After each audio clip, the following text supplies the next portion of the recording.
Hello class. Today I will be doing discussion 1, nature versus nurture. The nature versus nurture debate is a central discussion in psychology concerning the extent to which genetic inheritance and environmental influences shape behavior, personality, and growth. First, the definition of nature refers to the genetic and biological factors that contribute to an individual's traits and behaviors. The definition of nurture would be the environmental factors and experiences that influence development and behavior. Now, there are characteristics that go into both nature and nurture. So with nature, some of the characteristics that you can look out for would be eye color, temperament, intelligence, or susceptibility to certain diseases. For nurture, there are some characteristics that you look out for as well, such as upbringing, education, cultural background, social interactions, or to life experiences and personal choices.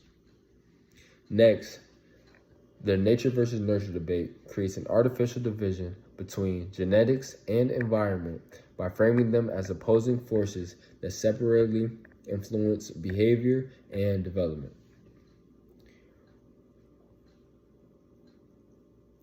An example used in the references that I've looked at would be language acquisition in children. So when reading some of the references that I've looked at,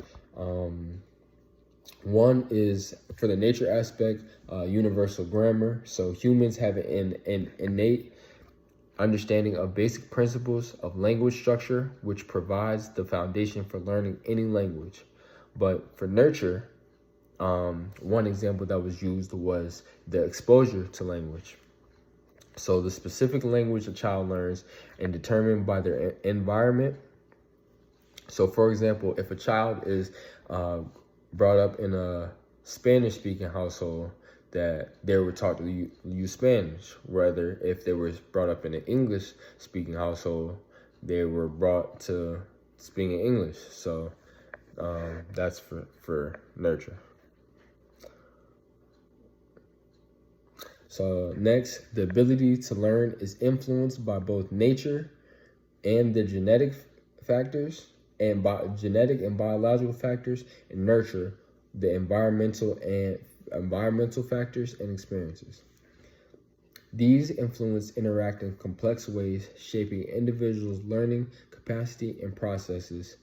Here's how both nature and nurture go together in this process. So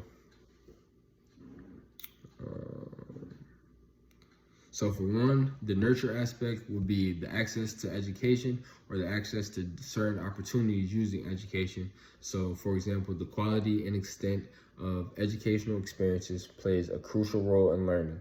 Access to resources, quality instruction, and supportive learning and environments can significantly enhance learning opportunities. So that's for nurture. And for nature, it would be the cognitive abilities. So the genetic factors contribute to variations in cognitive abilities such as memory, attention, problem solving skills, such as research that shows the genes can influence aspects and intelligence and learning speed. So all in all, in summary, there are a lot of things that go into both nature versus nurture. I really enjoyed reading this discussion, first chapter of the textbook. It was good to read up on nature versus nurture, and I hope to learn more from you guys. Thank you all for tuning in to my first discussion board.